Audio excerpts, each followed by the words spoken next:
প্রিয় বন্ধু ও শিক্ষার্থীরা, কমপ্লিট ইংলিশ গ্রামারে তোমাদের সবাইকে স্বাগত জানাই। খুবই চমৎকার তোমাদের জন্য আজকের এই ভিডিওটি নিয়ে এসেছি। আজকের টপিকস হলো ফিউচার টেন্সের first part, the future indefinite tense, আরও তার পাশাপাশি second part, the future continuous tense. তবে প্রিয় বন্ধু ও শিক্ষার্থীরা, ভিডিওটি না টেনে সম্পূর্ণ দেখে যাবা। আর এই ছোট্ট ভিডিও থেকে তোমরা ফিউচার ইনডিফিনিট, তার পাশাপাশি ফিউচার কন্টিনিউয়াস টেন্স এর সকল সমস্যা দূর করতে পারবা। তো চলো কথা না বাড়িয়ে মূল ভিডিওটা দেখিয়ে দেই। প্রথমে শিখাতে চলেছি দ্য ফিউচার ইনডিফিনিট টেন্স। আমরা সর্বপ্রথমে ফিউচার ইনডিফিনিট টেন্সের বাক্য বানানোর জন্যে তার যে স্ট্রাকচার সেটা শিখে নেই। শুরুতে সাবজেক্ট, তারপর হেল্পিং ভার্ব শ্যাল অথবা উইল, তারপর বি ওয়ান তার মানে ভার্বর বেস ফর্ম, তারপর অবজেক্ট অথবা অন্যান্য ভাষায় বাক্য বানাতে হয়। তো প্রিয় বন্ধু ও শিক্ষার্থীরা, তোমরা শিখে নিলে ফিউচার ইনডিফিনিট টেন্সের বাক্য বানানোর স্ট্রাকচার নতুবা গঠন প্রণালী। তো চলো শিক্ষার্থীরা, এই স্ট্রাকচার ব্যবহার করে আমরা কিছুটা বাক্য বানাইয়া নেই। For example, I shall do the work. He will go to school. Ram will recite a poem. Tomorrow will be Sunday. They will play cricket. এগুলা অথবা এভাবেই ফিউচার ইনডিফিনিট টেন্সের বাক্য বানাতে হয় অথবা ভবিষ্যতের কোনো কথা প্রকাশ করতে পারি। প্রিয় বন্ধু ও শিক্ষার্থীরা, তোমরা শিখে নিলে, তাই না? এখন চলো আমরা শিখতে চলি ফিউচার টেন্সের second part, the future continuous tense. এই টেন্সটা খুবই গুরুত্বপূর্ণ। প্রিয় শিক্ষার্থীরা, তোমরা ভালোভাবে শিখে নিও। তোমরা কি জানো ফিউচার কন্টিনিউয়াস টেন্স কখন ব্যবহার করতে হয়? আমি বলে দিছি, ভবিষ্যতে কোনো কাজ বা ঘটনা চলে থাকা বোঝালে ওইটাকে ফিউচার কন্টিনিউয়াস টেন্সে ব্যবহার করতে হয়। অর্থাৎ ভবিষ্যতে কোনো কাজ চলে থাকবে বা ঘটে থাকবে, ওই কথা প্রকাশ করতে আমরা কি করি? ফিউচার কন্টিনিউয়াস টেন্স ব্যবহার করি।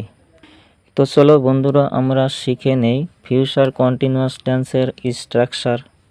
যে স্ট্রাকচার ব্যবহার করে এই টেন্সের বাক্য বানাতে হয় সেটা হলো শুরুতে সাবজেক্ট, তারপর হেল্পিং ভার্ব শ্যাল বি অথবা উইল বি, তারপর ভার্বর বেস ফর্ম যেটাকে বি অন বলা হয়, তারপর আইএনজি, তারপর অবজেক্ট নতুবা অন্যান্য বসাতে হয়। এভাবেই ফিউচার কন্টিনিউয়াস টেন্সের বাক্য বানাতে হয়। তো চলো প্রিয় শিক্ষার্থীরা, উদাহরণ দিয়ে শিখে নেই। I shall be sleeping at night. They will be playing cricket. He will be reading a book. I shall be waiting for you next Friday. প্রিয় বন্ধু ও শিক্ষার্থীরা, তোমরা কিছু শিখে থাকলে কমেন্ট করে জানাবা আর শেয়ার করে দিবা। তোমরা সবাই শেয়ার করে দিবা, অন্যজনকে সুযোগ করে দিবা, তারা যাতে এই ভিডিওটা দেখে শিখতে পারে। প্রিয় শিক্ষার্থীরা, এখন চলো তোমাকেও একটা বিষয় বলে দেই।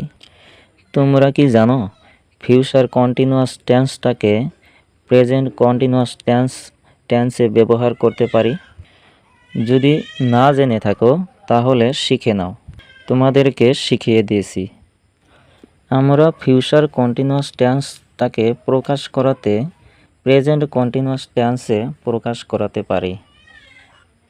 আমি তোমাদেরকে উদাহরণ দিয়ে শিখিয়ে দিয়েছি, তোমরা শিখতে পারবা। তো চলো উদাহরণ দেখে নেই। For example, he will be talking his exam next week. আমি যে বাক্যটা বলেছি এই বাক্যটা আমরা জানতে পারেছি ফিউচার কন্টিনিউয়াস টেন্স, তাই না? কিন্তু এই ফিউচার কন্টিনিউয়াস টেন্সের এই বাক্যটাকে আমরা যদি প্রেজেন্ট কন্টিনিউয়াস টেন্সে ব্যবহার করি তাহলে কোনো পদ্যে ভুল হবে না। তাহলে শিখে নাও প্রেজেন্ট কন্টিনিউয়াস টেন্সে আমরা কিভাবে বলতে পারি এই বাক্যটাকে। সেটা হলো he is taking his exam next week. তো প্রিয় বন্ধু ও শিক্ষার্থীরা, অবশেষে আমি বলে দিছি, যদি তোমাদের জন্য কিছু একটা দিতে পারছি তাহলে ভিডিওটা শেয়ার করে দাও। আর তোমাদের জন্য একটা সেন্টেন্স রেখে গেলাম। আর যেই বাক্যটাকে তোমরা ফিউচার কন্টিনিউয়াস টেন্স থেকে প্রেজেন্ট কন্টিনিউয়াস টেন্সে ব্যবহার করতে বা প্রকাশ করতে পারি তোমরা কমেন্টের মাধ্যমে জানাবা। বাক্যটা হলো we will be meeting tomorrow. তবে প্রিয় বন্ধু ও শিক্ষার্থীরা, সম্পূর্ণ ভিডিও দেখার জন্য ধন্যবাদ থাকলো। আর ফিউচার টেন্সের নেক্সট পার্ট পরবর্তী ভিডিওতে পেয়ে যাবা। খুদা হাফিজ।